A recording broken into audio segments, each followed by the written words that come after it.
My esteemed viewers, this tutorial delves on decision control constructs in C. This forms the first one in the series, and we will cover this aspect of programming elaborately, maybe in 2 to 3 volumes. Like in mundane life, we need to make selections between 2 or more alternatives, or decide on 2 or more alternatives in programming environment also. How are decisions made by computer? We will understand when you complete your viewing on this tutorial. At the end of this tutorial, you will be able to understand how exactly it is possible to take decisions by a computer. We need to keep in mind that the decisions made by a computer must be very simple, as everything in computer ultimately reduces to either true or false. If complex decisions are required, it is in the programmer's hand to reduce that into a series of simple decisions. I repeat, if complex decisions are involved, the programmer will definitely be involved in taking complex decisions or in writing a program to deal with complex decisions. In that case, the programmer will essentially reduce them into series of simple statements or simple decision control constructs. The decisions can be taken in programming environment, particularly in C, by appropriately using what are called as decision control constructs or decision control structures. When decisions are taken in a running program, it is true that certain lines will be skipped. The statements which are under the ambit of truth will only be executed, and the statements which are under the ambit of falsity will be simply skipped. Therefore, the control, when the control visits a decision control construct, it is possible that it will skip certain lines, and it will never flow sequentially, but anyway it will skip, it will make jumps, and it will take decisions and it will execute the statements only which will come under only the ambit of truth. There are 4 control structures that are supported by C. They are listed here: unidirectional decision control, bidirectional decision control, multidirectional decision control, and switch case control. I repeat, there is no confusion as such. There are only 4 kinds of decision control constructs available in C. Relational. Before we think of writing a program, which would enable taking decisions, or which will solve the kind of problems which involves decisions, we need to frame what are called as relational expressions or comparative expressions. Comparative expressions or relational expressions can be built by using relational operators. There are 6 relational operators provided by C: equal to, not equal to, greater than, lesser than or equal to, and greater than or equal to. And you should notice that not equal to is a complement of equal to, greater than is complement of lesser than or equal to, lesser than is complement of greater than or equal to, and there is no operator like not equal to, not greater than. There is no operator like not greater than, and there is no operator like not lesser than. These are all there is no necessity of such operators, because if an expression is not greater than, it should be lesser than or equal to. If it is not lesser than, it should be greater than or equal to. That is the idea. Therefore, any condition can be dealt with 6 relational operators. Then let us say we will take an example to understand how exactly these relational operators will work. When a relational expression is developed, when a relational expression is developed, it's going to return 1 if it is true, either, or it will return 0 if it is false. See here on the number line, this is a very important thing that that all of us should know, that on the number line, okay, this is the number line, and if 0 is here, 0 is here, and positive numbers are this way and negative numbers are this way, okay, the computer is going to understand the falsity only through 0.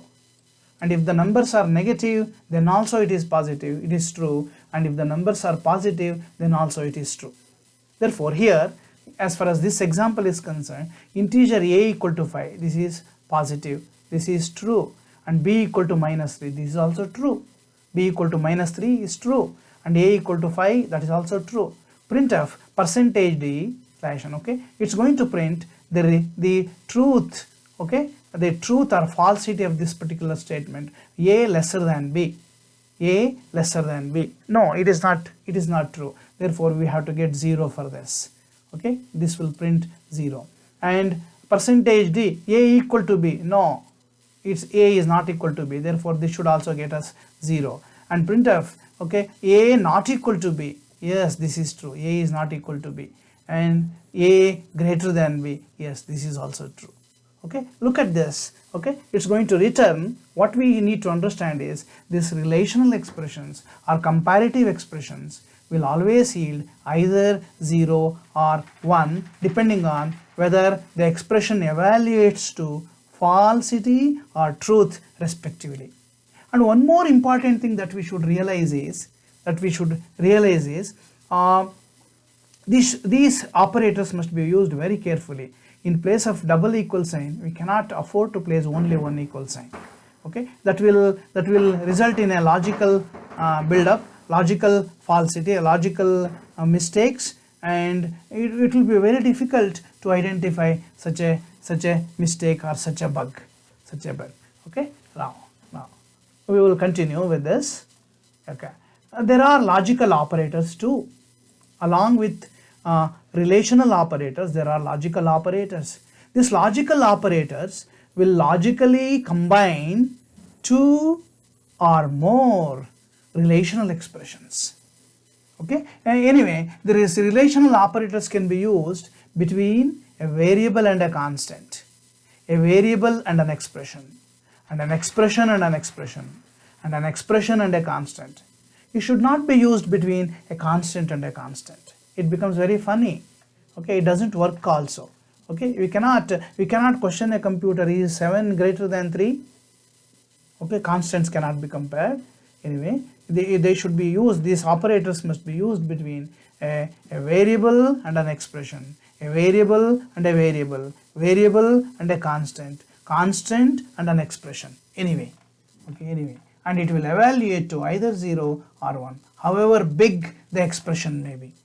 Okay, whenever it is needed to combine logically 2 relational expressions, we need logical operators. Okay, there can be 3 types of this logical combination of relational expressions. One could be conjunctive, other could be disjunctive, other could be negation.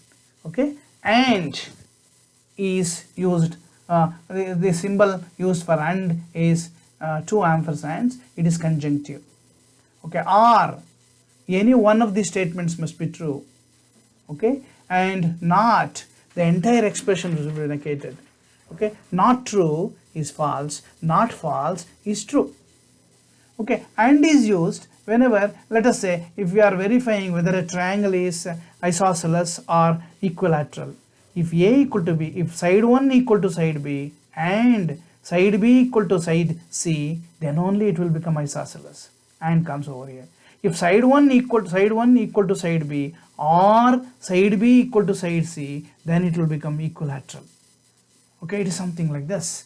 Okay, so the problem will definitely drive the programmer to whether or not he or she should use logical operators. But whenever 2 relational expressions are to be amalgamated or logically combined, then logical operators are a must. Okay, logical operators are a must. It is one expression that is enough, sufficient enough. in order to work with NOT. Okay, therefore NOT is unary operator, OR is a binary operator, and AND is a binary operator. That means it needs two operands, operands here being relational expressions. Okay, and operands being over here are relational expressions, and here a relational expressions can be completely negated. Okay, and here all of them are binary operators. This needs two operands, and all the 6 operators need 2 operands. Therefore, they are binary in nature, and NOT is unary in nature. We'll take an example to reinforce our understanding on logical operators. You see x equal to 2, therefore it is true, y equal to 3, therefore it is true, z equal to 0, therefore it is false. Okay, printf percentage %d, okay, x and z, x is true and z is false. True and false should give us false, therefore this expression should result in 0. This expression should result in 0. What about this expression? X or z, x is true and z is false, therefore this will result in 1. Okay, what this printf print says 1. And not x means false, because x is true, not x means false. Not x or not z will become true, therefore false and true, okay, will give us true, therefore this expression should also give us 1. Okay, that's how simple understanding will make us to make robust programs. Okay, and it is very much essential to decide whether or not we should use logical operators. Okay, anyway, the problem will drive us to use or not to use logical operators. But whenever decisions are taken, the minimum thing along with if should be a relational expression. Okay, now we will go through the first kind of decision control construct provided by C, that is unidirectional decision control. As the name itself would imply, this will take it is one direction, whether the thing is true. If the thing is true, we will be able to work with a particular decision, we will be able to take decision, and we will never mind as to what is to be done if the condition becomes false, if the condition yields false. Okay, therefore in that sense it is unidirectional. Okay, and mostly this kind of constructs are not used because in a realistic programming environment, I think it is bidirectional. We have to spell out as to what is to be done by a computer if the things becomes true, and what is to be done by a computer if the things happens to be false. Okay, now we will take an example for unidirectional decision control. Integer some number, it is some number as the name itself would imply. Enter any positive integer, that is a request made to the user, and scanf %d ampersand num number. So he is going to enter some number. He may enter anything. He may enter negative values, he may enter 0, or he may enter positive values. But anyway, this decision is hell-bent on verifying whether the number is positive, because that particular program may need only positive integer. Therefore we are putting only one condition, okay, unmindful of what is to be done if the user enters a negative number. If some number is greater than or equal to 0, then printf the number is a positive number. Okay, %d, okay, some number will be printed over here, printf slash, and this will create a line, get ch, this will hold the answer for a while on the screen till we get a character, get character to the screen. These character functions will be explained in a later course of time, okay, when the time comes. Exit 0, okay, this will return the control to the operating system, or it will return the control to the main, and it's a forceful departure from the program. If this doesn't work, if the user has entered a negative number, let us say, okay, then the control will come over here and this will be printed. The number you entered was not expected, okay, and this particular answer will be there for a while on the screen till you hit a key, okay, till you hit a key. This is taken care by this get ch function. Okay, so now enter any positive number, 420 is entered, the number is positive 420. Anyway, this comes. Okay, now the reality is bidirectional control. In most of the situations, we use bidirectional control. That is the programmer is hell-bent on what is to be done if the statement becomes true and what is to be done if the statement becomes false. Okay, this is the construct provided by C is if else construct. Okay, if this condition is true, execute this statement, else execute this statement. If the condition is true, execute this statement. And if there were to be group of statements over here, okay, if there were to be group of statements more than one, then it is pertinent that we have to include all the statements in flower braces, and we need to construct a if block. Okay, a if will have to take care of a block if there are a number of statements more than one. Okay, that is to be placed in a block. Okay, that is a condition. Anyway, else execute this statement. Here again the number of statements are more than one. Once again we have to put them into a block. This will become else block, if block. Okay, this concept of if block and else block, okay, is imperative if and only if the number of statements under the ambit of if is more than one, under the ambit of else is more than one. Okay, we will continue with certain examples, right, and to understand the concept thoroughly. Okay, this is how control flows in case of a if-else statement or bidirectional decision control. Okay, control comes from elsewhere, from the top of the program. There is a condition that is being put forth. Is something true? If it is no, if it is false, then execute the statements under the else, and then just return the control to the line which is immediately beneath this if-else control block.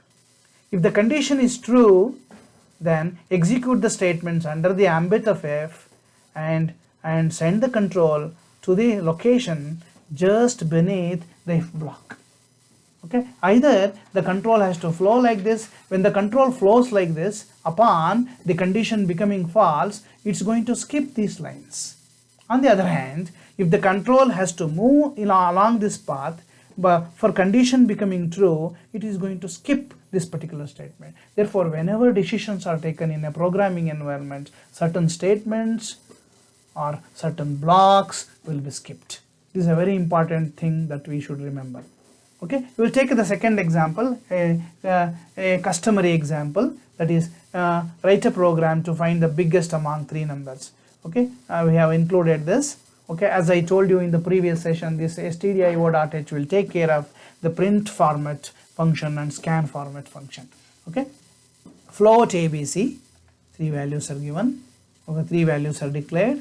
They are a float kind, they are real variables. Please enter three real numbers. This is a user prompt. This will surface whenever the program is executed, and there are three format specifiers, one for A, one for B, one for C. Okay, as soon as the user enters a value for A, it will go to the address of A. The second float value will be going to the address of B and address of C. Okay, address of operator. Okay, now the biggest among percentage of is A comma B comma C. Okay, now that is written over here. Okay, this will come as an heading because it is not decided. Okay, this comes as an heading. Biggest among A, B, so let us say 3.5, 7.6 and 2.52, because 0.2 represents, we are accurate as far as third number is concerned for the second decimal place. Okay, this is purposefully done in order to make things very clear. Okay, C is specifically formatted to the second decimal place, while A and B will be simply displayed or echoed with the 6 decimal places of accuracy, because no format specification is done over here. Okay, if A is greater than B and A is greater than C, if this is true, then A should be bigger. Okay, print A. Okay, it's already, heading is already there. Okay, print A, so A will be printed. If B is greater than A and B is greater than C, then print B. Okay, the value contained in B will be printed. If C is greater than A and C is greater than B, print C. Okay, this is how it, at least there are two other methods to take care of the same problem. Okay, I suggest the viewers to try on this. Okay, this is a very simple method of using simple if statements to find the biggest among three numbers. Okay, and one example, one output on all the programs, and I just affirm my respected viewers that all these programs have been rendered or have been run on Turbo C environment or Turbo C++ environment. Therefore all of them are working. Okay, if at all any errors are there, they can reciprocate to me. I will be able to correct for myself. Please enter three real numbers: 22.0, 34.0, 89.0. Biggest among 22, 34 and 89. This is due to this particular statement. This heading is due to this particular statement. Biggest among percentage f, percentage f, percentage 2f is ABC. Okay, you can see over here. Okay, 89. Okay, it should have been only this much anyway. Only this, it should be only this much, 89.00, because it has been formatted. Okay, and then is 89.00. Okay, the answer is not formatted. You can see over it, it is just put as percentage f. Therefore fully it appears fully to the 6 decimal places of accuracy. Let us write a program to check whether a given integer is a perfect square or not. Okay, if it is a perfect square, actually, so for example, let us say 16 is a perfect square. Okay, because square root of 16 into square root of 16 will get us 16 only. Okay, this is 4, this is 4. 4 into 4 will get us 16. Let us say if the numbers were to be declared as integer, and if the number happens to be, let us say 8, square root of 8 into square root of 8 will give us some other answer. It will never give us 8. Okay, because square root of 8 is 2 point something. Therefore that something is truncated. It will just give out only 2. This will also give out only 2. Okay, it is not equal to the number. Therefore it is due to, so we can make a very simple program making use of this integer arithmetic. Okay, whenever integers are turned into float, the things are truncated. Okay, unless and otherwise it is declared beforehand. Okay, it is declared as a number. Okay, the number is declared as integer. Enter a number to check whether it is a perfect square or not. So num, this is entered. Okay, it will be scanned. Okay, if number equal to, okay, maths is included over here. If number equal to square root of number into square root of number, then the number is a perfect square. Okay, else the number is not a perfect square. And here we have written enter a number to check whether it is a perfect square or not. 10 is entered. 10 is absolutely not a perfect square. Therefore it is printed as the number is not a perfect square. So when 10 is given, okay, this is checked. This will be definitely essentially checked. Okay, this is false. This is false. Therefore control will skip this particular line. It will go to this particular line because number is not equal to square root of 10 into square root of 10. Okay, skipping happens. That is a very important information that we should remember. Multidirectional control. Okay, the syntax will be something like this. If condition 1, then statement or statements, then it will become if block. Else if condition 2 is true, statement or statements, else if block. Okay, and finally we have to end up with the last resort, the last decision. Okay, if nothing comes true. Okay, so therefore this is also called as if else ladder. Okay, and what is the length of this ladder and what is the depth of this ladder? For this question, how many conditions you need to deal with? That is the answer. As many conditions as you have to deal with in a particular program, as many blocks of if and else if, and there will be only one if block and there will be only one else block. The rest of them are else if blocks. Okay, and it is pictorially shown in the form of a flow chart. Control comes from the top of the program. Okay, from top lines like this somewhere. So it comes and it descends over here. First condition is checked. If it is false, it will check up the second condition. If it is again false, it will come at the third condition. Then it will come over here. Like that, it will descend the ladder. And here, if it is true, If it is true, this will be executed. If it is false, this will be executed. This false is equivalent to else statement. Anyway, it has to go to the line which appears beneath this if else block. Okay, and if it is a false right here, if it is true right here, then statement 1 is executed and it will directly go over here. Okay, if it is false, if the second condition is false, then it will go over here. Okay, it is something, it is true, it will go over here. If this is true, S3 will be executed, something like this. Okay, this is the flow of control. When this becomes true, when statement 1 is executed, for reasons depending on the problem, all these lines will be skipped. Okay, the control will never bother, and the flow of control will be like this. It will move like this, and it will go and join the line after the if block. Okay, we will deal with certain problems.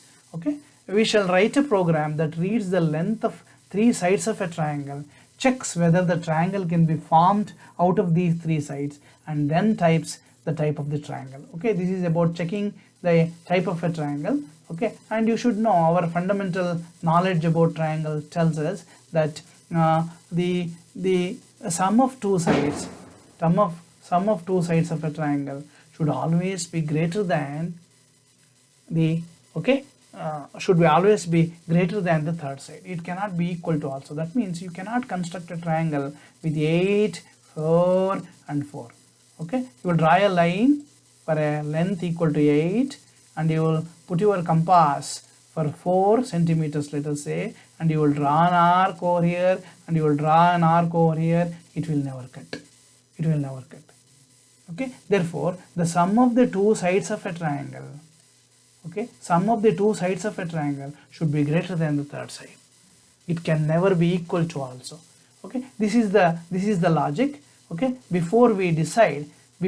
in order to decide whether the triangle can be constructed with the given side lengths, then we will, if it can be constructed, then we can proceed to identify the type of the triangle.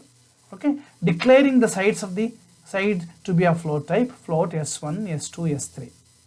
Okay, side 1, side 2, side 3.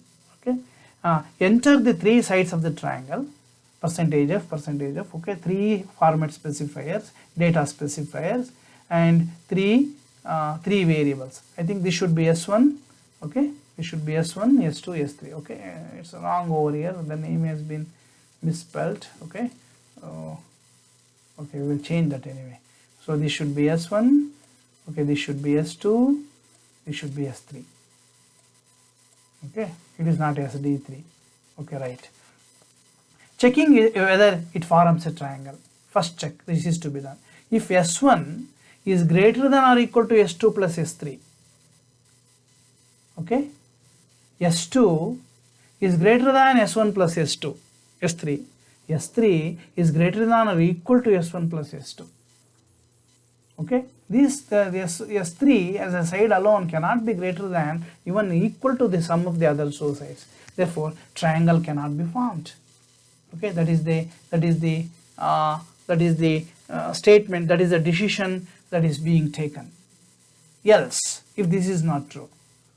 Okay, so sum of the two sides are greater than the third side. Sum of the two sides are greater than the third side. Then it will enter over here. It will check for this. Is S1 side 1 equal to side 2 and side 2 equal to side 3? Then it should be equilateral triangle. And here is a point that you should note. Okay, you could not have placed this particular statement to appear over here. Okay, then even equilateral triangle would have been classified as isosceles triangle, and isosceles triangle would have been classified as equilateral triangle. Therefore, we use a logical operator AND over here, and this should be placed first because it demands both the conditions becoming true.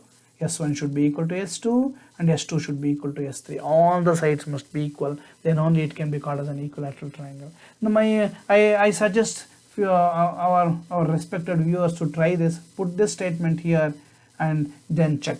Give an example and you will see. You will see all the equilateral triangles on earth will be classified into isosceles triangles. Okay, print of the triangle is isosceles. Else if, actually you have to write it over here. Okay, else if should come over here, of course, due to some, okay, else if, okay, else if I should have written over here, okay, and the statement should come over here. Okay, the statement should be entirely taken over here. Okay, otherwise it will become a nested if, else if. Okay, else if s1 into s2, s1 into s1, s1 square plus s2 square equal to s3 into s3, s3 square. Okay, or s2 square plus s3 square equal to s1 square, or s3 square plus s1 square equal to s2 square. This should be, triangle is right angle triangle. Okay, so right angle triangle is checked for the possibility of right angle triangle, possibility of isosceles triangle, possibility of equilateral triangle. If none of the conditions is met with for a given input, then for the given inputs, then the triangle should be scalene. Okay, so 1 or 2 runs have been done. Enter the 3 sides of the triangle, 3, 3, 5. The triangle is isosceles. You can notice over here 3 plus 3 equal to 6 and the third side is 5. Therefore, a triangle can be constructed.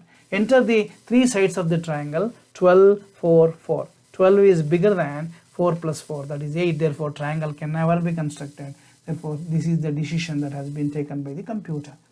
Okay, now in this example, we shall write a program to find roots of a quadratic equation. This is a traditional problem you will find in most of the books, and this is the program to reckon with. Okay, as you know, all of you know, okay, whether the roots of an equation, quadratic equation, is decided by whether it is positive or positive roots or distinct roots or complex roots, is decided by the value the discriminant takes. Discriminant of a quadratic equation is given by b square minus 4ac. If it becomes negative, then it will go within the square root, then it will generate complex roots. And if it is positive, then it will generate distinct roots. If it is 0, then it will generate equal roots. Okay, so float ABC, the variables needed. Clear screen, will clear the screen. Okay, when you continuously work with this program repeatedly, okay, the screen may become clumsy. Therefore, in every execution, the screen will be cleared, and how this function should work is written in conio.h. Therefore, you need to include this. Okay, a, b, c, the coefficients of the equation, they are traditionally called as a, b, c. Ax square plus bx plus c, that is the form of the equation. Okay, I write it over here. The form of the equation is, okay, ax square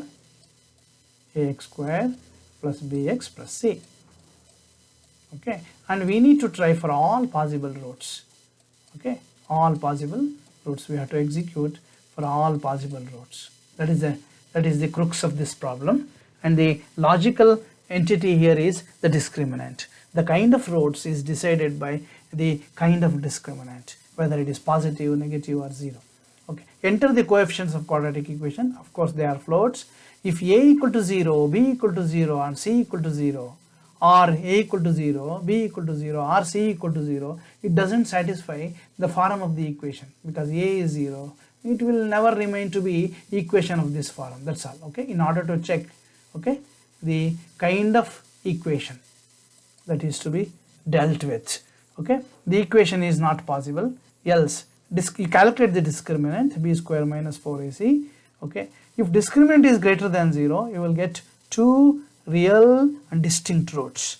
Root 1 is minus b, okay, plus or minus square root of discriminant actually. Therefore, plus is taken once, negative minus is taken for the root 2. Root 2 1 consumes plus, and root 2 subsumes the minus. Minus b plus square root of discriminant divided by 2a, and minus b minus square root of discriminant divided by 2a. Roots are real and distinct. Okay, this is the caption that's going to come.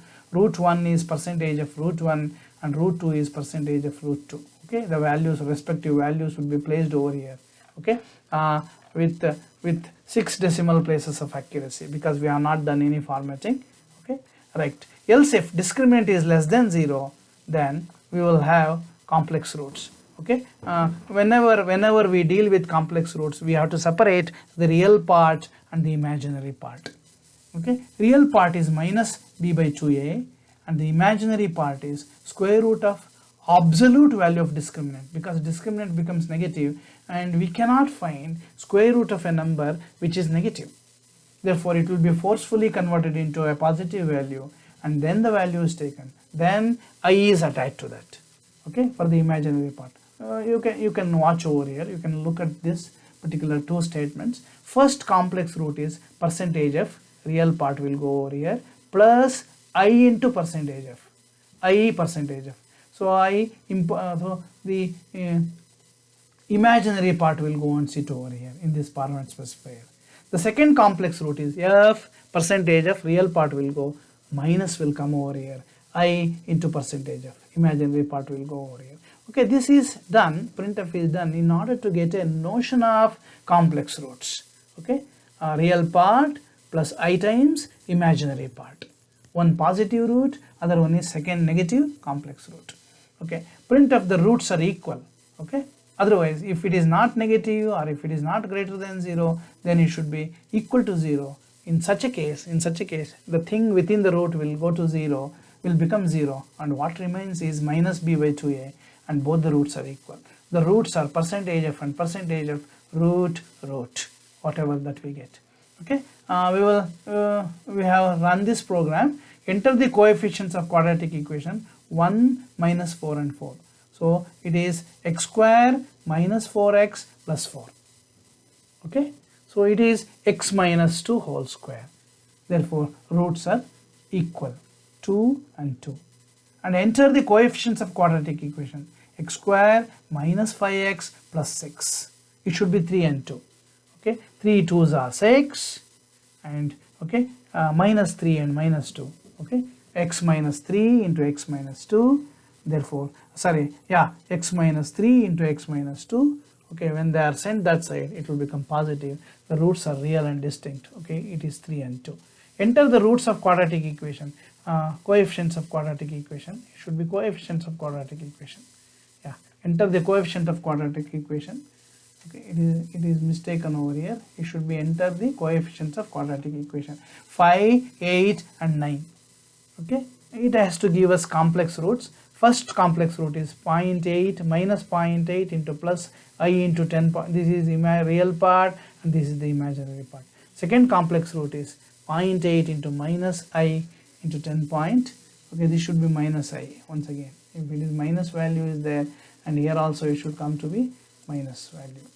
Here it should be minus 0.8 into minus I into, or I, you can, by appropriate adjustment of printf statement, you can bring in I here also. Okay, for that what you have to do is I think you have imagined by this point of time.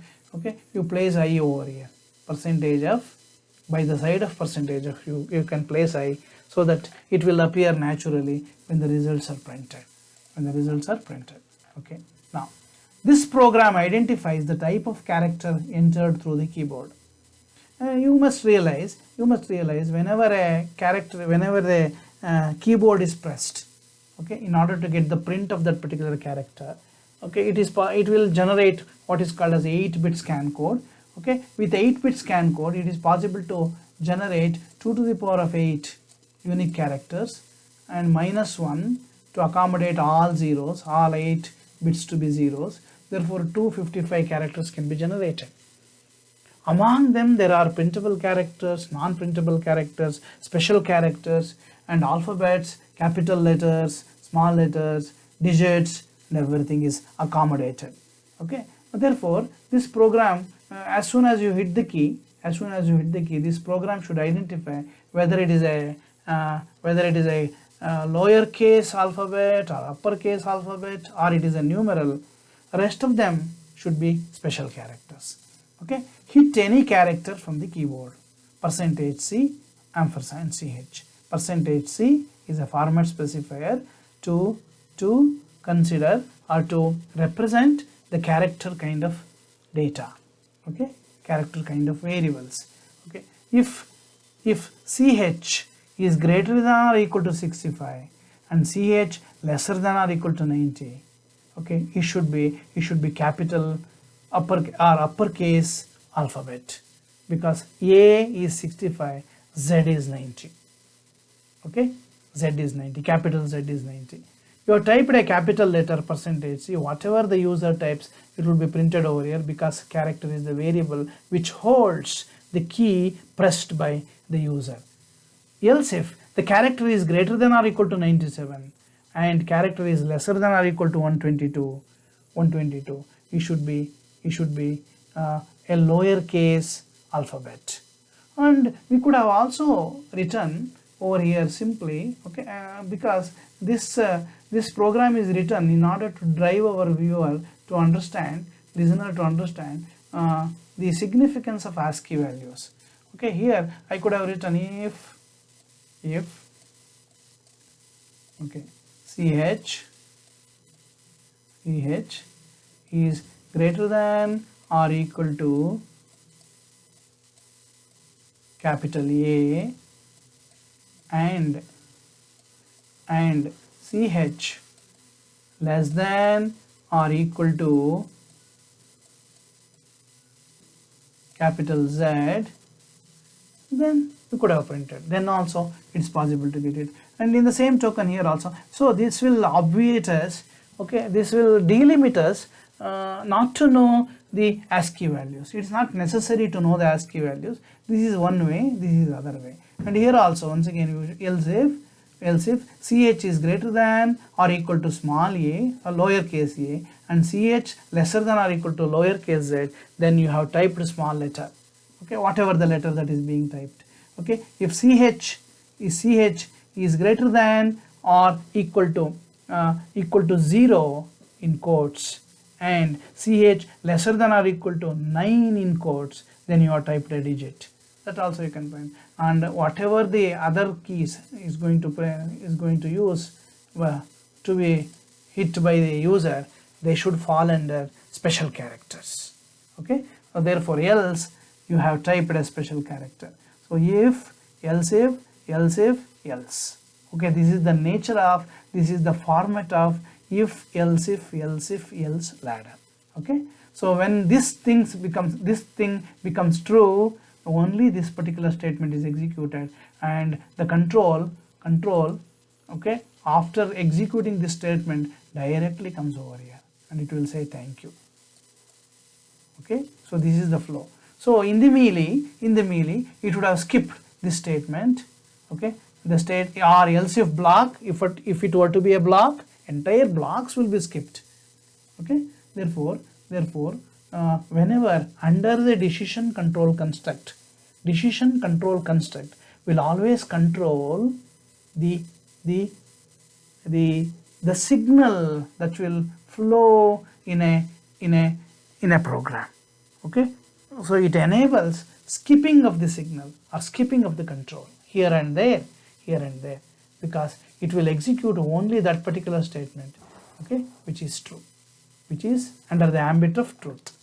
Hit any character from the keyboard, A is hit, you have typed capital letter A. Okay, multi-way selection, this is the last kind of selection, last kind of decision control construct. So whenever we need to take decisions based on a variable, based on an integral expression, taking many values, then switch case control construct is a must. It will come as a very handy construct. Okay, this simulates if else if block, but if else if block should be exclusively used if we are dealing with float kind of variables or float kind of expressions. It is not integral. Integral expression involves a character variable, okay, a character expression, an integer variable, and an integer expression. Okay, so switch case construct, okay, will work or should be pressed into service if and only if we involve with a situation wherein an integer variable or integer expression a character variable or a character expression taking many values, and depending on the values that is going to assume, we need to take decisions. Okay, many decisions are for many values. Okay, this is the syntax of this particular statement, control construct, switch integral expression. So integral expression involves a integer variable or integer expression which will evaluate to an integer value. Integer expression will always evaluate to an integer value. A character expression will always evaluate to a character value or integer value. Or integer value, integer expression, character value or character expression, character variable or character expression. Okay, k is constant one, these statements. Okay, this integral expression assuming or evaluating to constant 1, constant 2, constant 3, constant n, okay, any number of values. If none of the, okay, if the value evaluated falls under none of these constant values, then the control will be moved to a default block, and whatever that we have written over here will be executed. Okay, so I repeat, switch case control construct is to be pressed into service if and only if in a programming situation an integer variable or an integer expression, a character variable or character expression taking many values, and we need to decide on a particular value, okay, among the range of values. Okay, we'll take so this is how the control will flow. Okay, control will come from the top program. There is a switch, okay, switch statement over here. Switch means if switch within the bracket some expression, it's given over here, switch and within the bracket some integer expression or some character expression or some integer variable or some character variable. Okay, if constant is 1, the switch will enable the control to flow over here. Okay, case 1, and this is for case 2, this is for case 3. Okay, this is for default. Anyway, if this becomes true, it will flow like this, and it will come over here to the expression or to the statement which is beneath the switch control block. Okay, and if none of the constants hold good, none of the constant values generated by this particular expression holds good, then it has to fall under default category, and whatever the statements that we have written will be executed. Okay, and things will be, you will be able to, only my respected viewers will be able to understand as we take upon several examples, okay, in our future tutorials, okay, which is exclusively meant to discuss on this decision control construct. But anyway, as an example for this switch case construct in this tutorial, this is taken. This program converts numeric score to a letter grade. The grading scale is absolute scale, that is greater than 90%, it is A, between 80 and 89 it is B, between 70 and 79 it is C, and 60 and 69 it is D, and anything below 60% is F. Okay, so here we have variables, they should be naturally of integer type, integer score. Okay, credit point is 8 or 9, something like this. Okay, and score is the score taken by the student. Character grade, okay, this is to assign a character kind of a grade to the student depending upon the credit point, which in turn depends upon the score. Enter the test score between 0 to 100. Okay, he will enter, let us say 89 or 79 or something like this. Credit points equal to score divided by 10. If it is 100, it will become 10. If it is 89, it will become 8. If it is 79, it will become 7. If it is 69, it will become 6, because this is integer division. Score is an integer and the denominator is an integer. Okay, whenever integer division takes place, I have expressed in my earlier tutorial, it leads to truncation. 89 by 10 will only give us 8. 99 by 10 will only give us 9. Okay, so 0.9 will be eaten away, or it is truncated. Okay, credit points is the variable, is an integer type of variable which will carry 8, 7, 6 or 10 or whatever. If the value is 10 and if the value is 9, the grade should be A. Okay, 9 and 10 will fetch a student grade A, and if it is 8, grade B. Okay, if it is 7, it is grade C. If it is 6, it is grade D. Okay, otherwise anything lesser than 6 will be grade F. Okay, there is no need to divide at all. Okay, it is grade F. Okay, therefore if this is true, okay, the control will be broken. Okay, control will be breaking over here and will be immediately moving to this point. Okay, so upon looking at this break, the control will be just coming at this particular point. Okay, it will reach this particular point. Okay, if any of the case matches, any of the constant value matches, upon looking at break, it's a delimiter, it will throw the control, okay, outside the block where it appears. So this is the block where it appears, therefore it will throw the control outside the block, means the control should come here and linger with the printf statements. So it's going to print this grade.